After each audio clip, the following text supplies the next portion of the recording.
Neste vídeo, gostaria de examinar com você a queda de Jerusalém e de Judá. No ano da morte do rei Josias, o Império Assírio também morreu no ano 608 a.C. E com isto, desapareceu também a esperança terrena de Judá de proteção contra o Egito, de um lado, e contra a Babilônia, de outro. Os babilônios, vingadores de Jeová, cujo advento fora anunciado por Isaías mais de 100 anos antes, tinha agora surgido. Finalmente seria deferido o golpe fatal sobre Judá. O exílio babilônico aproximava-se.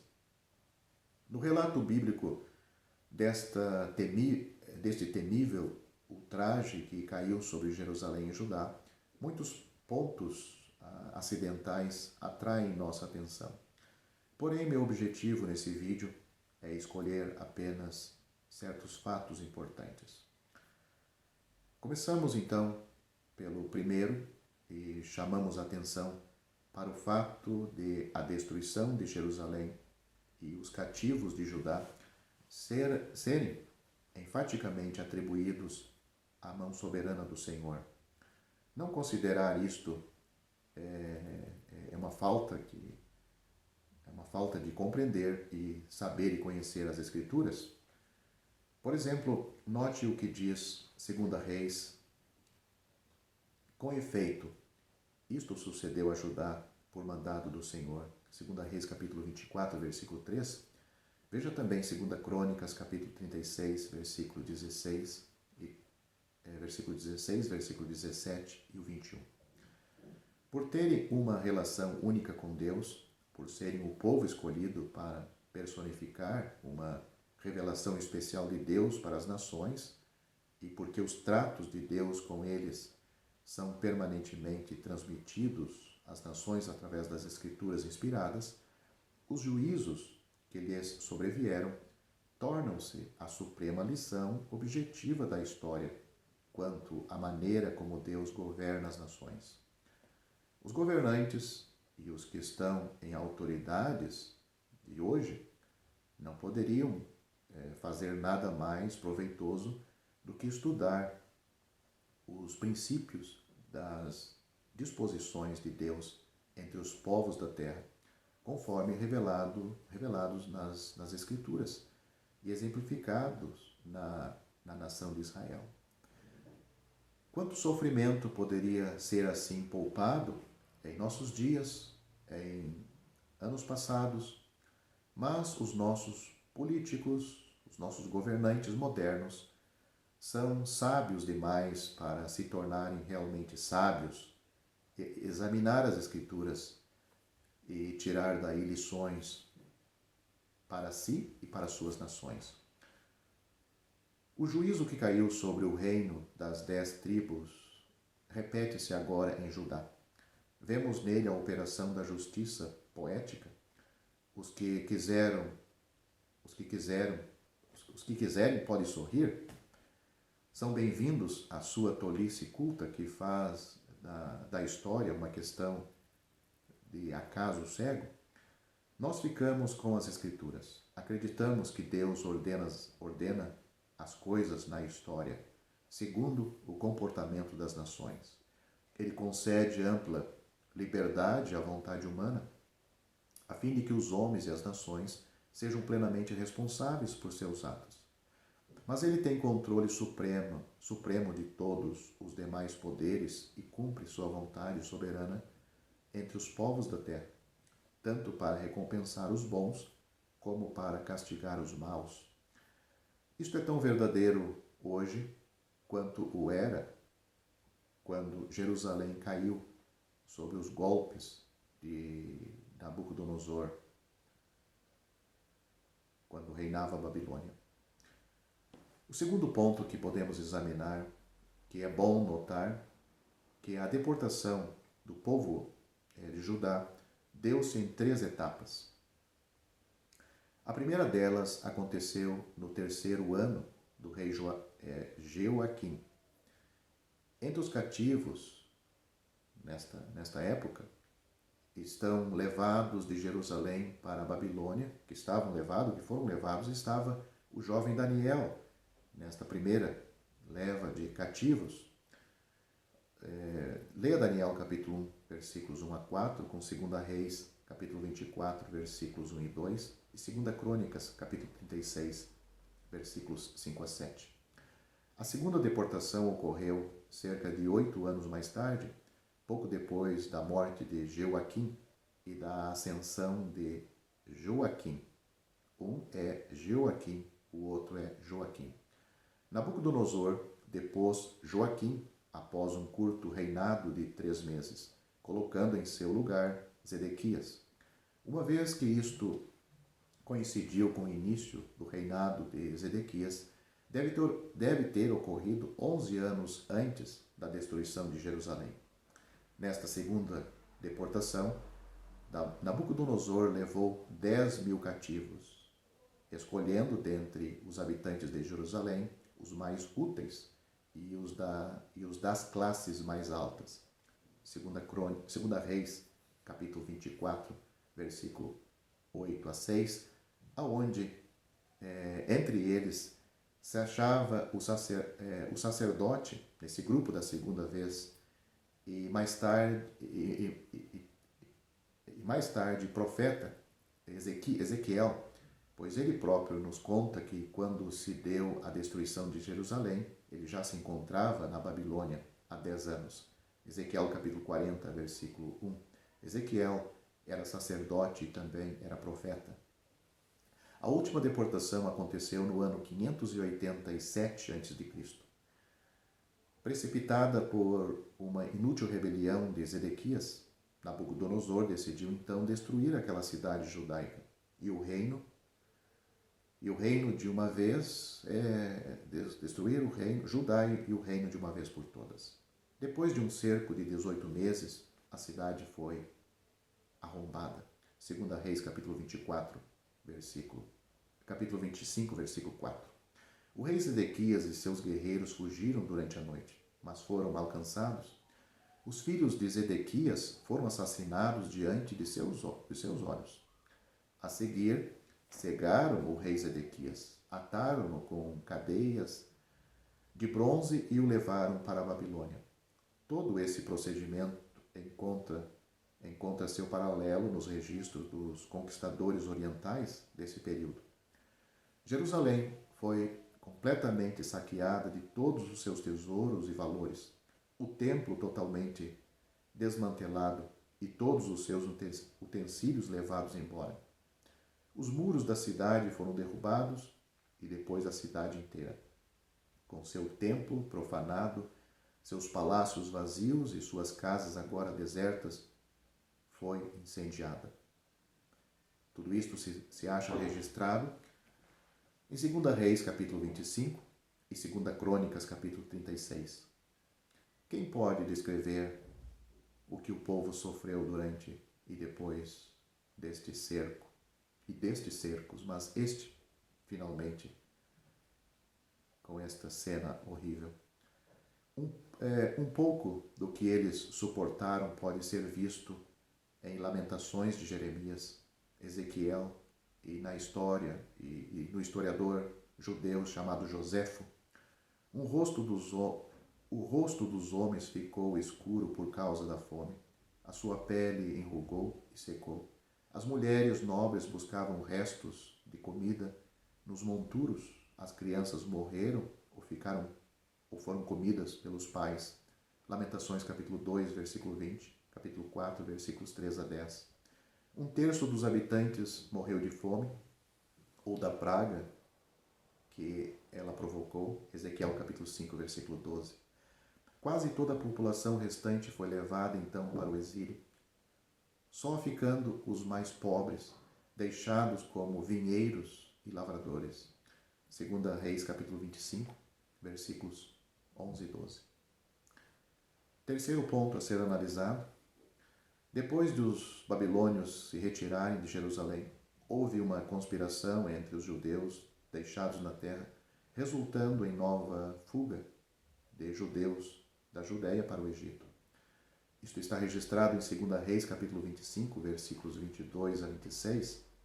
Mas para entender perfeitamente esses versículos, precisamos ler Jeremias, do capítulo 40 ao capítulo 43. Jeremias preferiu ficar com os que haviam sido deixados na terra. A seguinte citação dá uma ideia do que aconteceu. Eu passo a citar agora. Ao levar Zedequias para a Babilônia, Nabucodonosor nomeou como governador da Judéia um certo Gedalias, judeu de boa posição, mas que não pertencia à família real.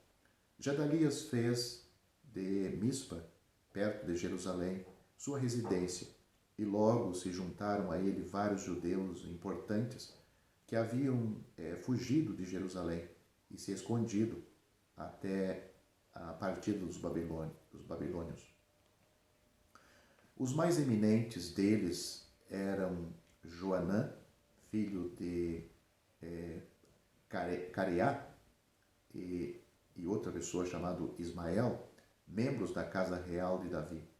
Gedalias recomendou aos refugiados que se submetessem ao rei da Babilônia e cultivassem a terra. Seu conselho foi aceito e, a princípio, seguido. Mas, algum tempo depois, Joanã avisou a Gedalias que Ismael pretendia destruí-lo. E logo, por Gedalias não ter tomado as devidas precauções, o assassinato foi consumado. Outras atrocidades se seguiram, mas, após algum tempo, Joanã e outros líderes dos refugiados se armaram, forçaram Ismael a fugir para junto dos amonitas e, temendo então que Nabucodonosor os responsabilizasse pelo crime de Ismael, fugiram, contrariando os conselhos de Jeremias. Fugiram com a grande multidão de judeus que foi deixado na terra, indo da Judéia para o Egito. Nosso escritor, Jeremias, os abandona neste ponto, versículo 26, sem mencionar as calamidades que lhes aconteceram ali, de acordo com os pronunciamentos proféticos de Jeremias. Note o capítulo 44, do versículo 2 ao versículo 28. Assim sendo, até os judeus deixados por Nabucodonosor foram dispersos a partir da Judéia. E a terra de Israel, ou melhor dizendo, Jerusalém, Judéia, tornou-se absolutamente desolada, como também o resto da terra de Israel. O quarto ponto a ser destacado neste vídeo é a data em que começou o cerco de Jerusalém, pois ela é de grande significado e deve ser cuidadosamente observada. Em 2 Reis, capítulo 25, versículo 1, temos essa data com notável precisão. Note o que é dito. Sucedeu que em o 9º ano do reinado de Zedequias, aos 10 dias do 10º mês, Nabucodonosor, rei de Babilônia, veio contra Jerusalém, ele e todo o seu exército, e se acamparam contra ela, e levantaram contra ela tranqueiras em redor. Então, é isto que nós temos nesses versículos. Então, esta é a primeira vez nesses livros históricos que um evento é datado com tamanha exatidão. Assim, mesmo sem considerar o restante, a data cuidadosamente apresentada iria chamar nossa atenção, mas o fato é que este mesmo evento é referido com uma precisão igualmente impressionante em outras partes da Escritura.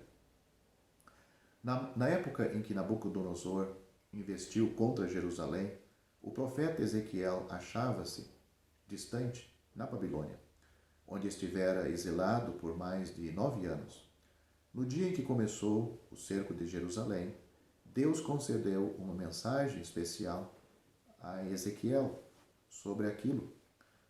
Em Ezequiel capítulo 25, versículos 1 e 2, nós lemos o seguinte: Veio a mim a palavra do Senhor em o 9º ano, no 10º mês, aos 10 dias do mês, dizendo: Filho do homem, escreve o nome deste dia, deste mesmo dia, porque o rei de Babilônia se atira, ou dizendo cercou contra Jerusalém neste dia.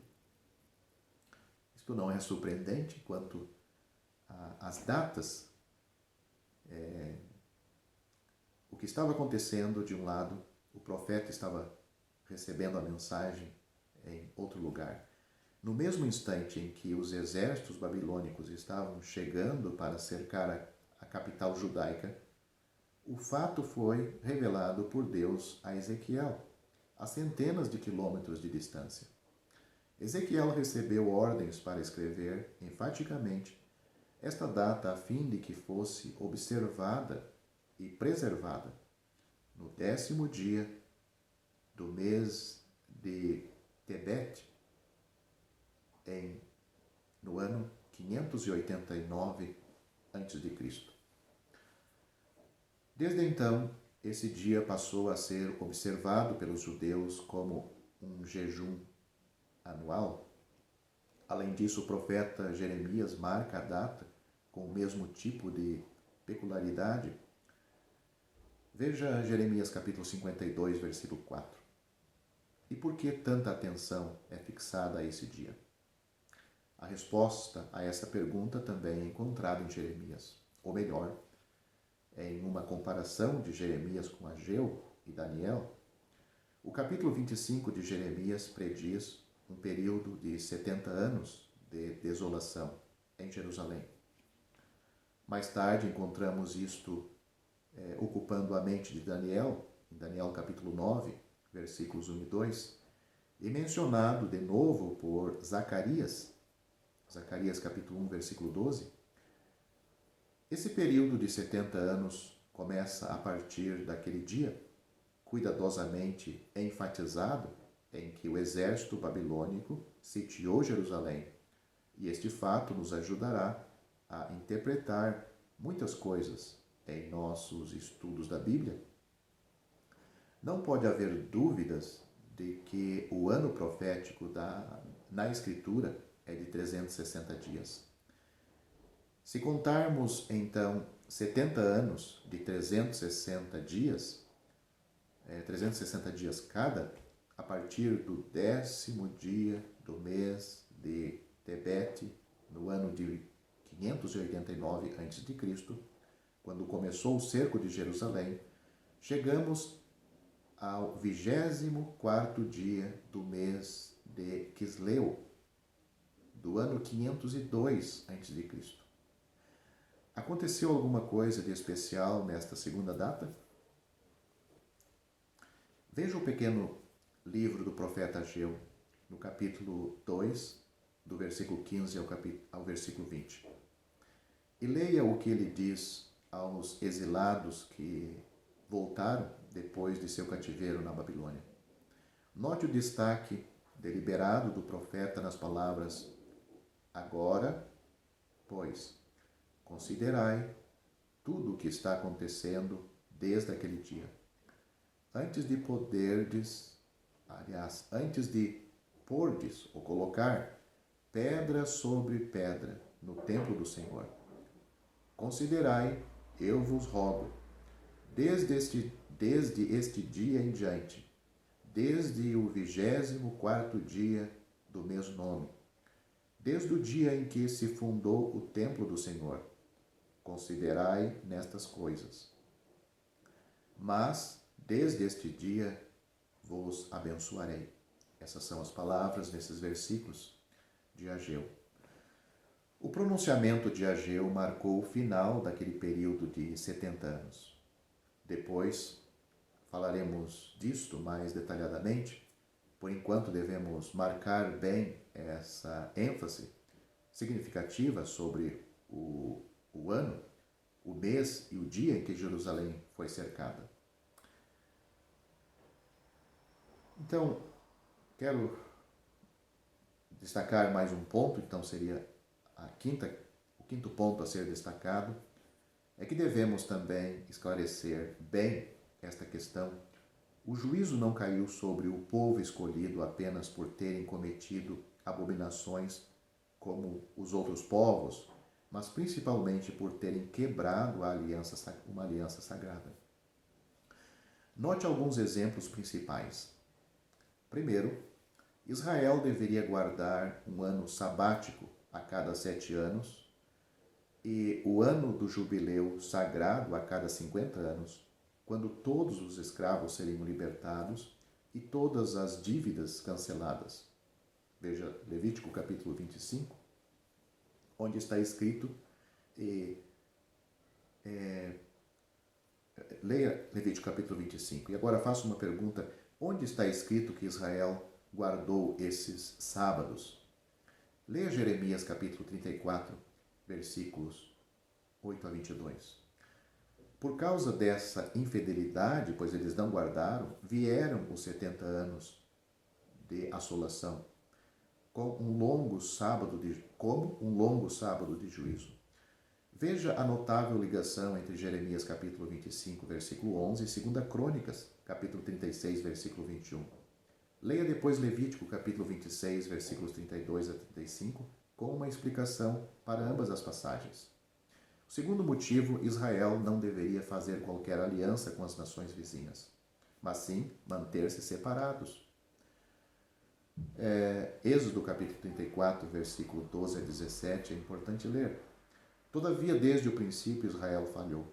Josué capítulo 9, versículo 14 a 16, Juízes capítulo 2, versículo 2 e muitas outras referências. Terceiro ponto.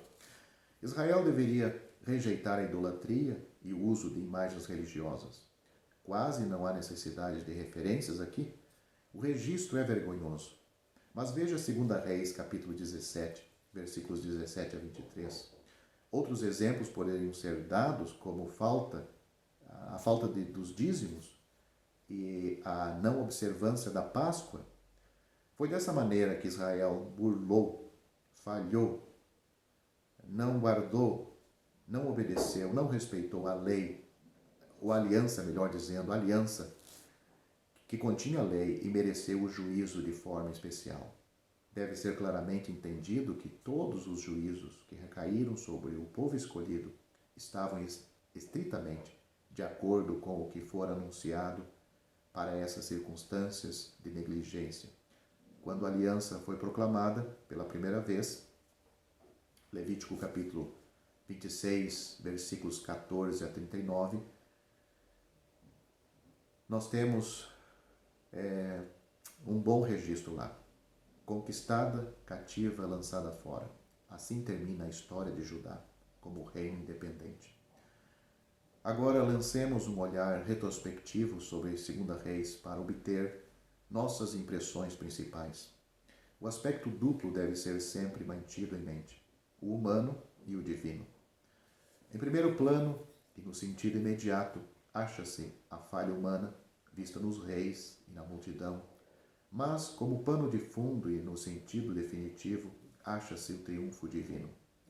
Conforme vimos nos profetas e em suas mensagens, pois devemos lembrar que todos os grandes profetas, cujos escritos chegaram até nós, profetizaram no período abrangido por 2 Reis, e são os escritos destes homens que, finalmente, interpretam para nós tanto o tempo presente como o futuro da história de Israel. Do lado humano, vemos acima de tudo que onde não há visão, o povo perece. Ao deixarem o culto sincero e simples do Senhor, eles tiveram a sensação de que perderam sua presença e houve crescente idolatria. Alianças ruinosas, incapacidade de discernir a mão de Deus, mesmo quando ela castiga, e perda do verdadeiro ideal de vida nacional. Os valores morais foram menosprezados e a consciência chegou a um tal ponto de insensibilidade que até as mensagens dos profetas inspirados deixaram de fazer efeito. Sim, esta é a mensagem do lado humano. Quando se perde a visão de Deus, surgem, inevitavelmente, ideias degradadas ou ideias de si mesmos, ideias degradadas, consciências adormecidas, propósitos derrotados. Essa lição aplica-se também às nações de hoje, como aconteceu com Judá e Israel muito tempo atrás. Do lado divino, porém, vemos o quadro do triunfo final. O maior profeta daquela época escreveu a respeito do Senhor: ele não desanimará nem se quebrará. É isto que Isaías fala a respeito do Senhor, do lado de Deus. Isaías capítulo 42, versículo 4. Quando o trono na terra desmorona, o trono no céu controla as tempestades. O povo escolhido pode falhar na terra, mas o propósito escolhido através dos séculos e a consumação prescrita é contemplada através dos olhos dos profetas. O exílio na Babilônia, que veio como juízo sobre os judeus, curou-os para sempre de sua idolatria e recuperou-os notavelmente da sensação de perda de Deus. A lei do Senhor tornou-se extremamente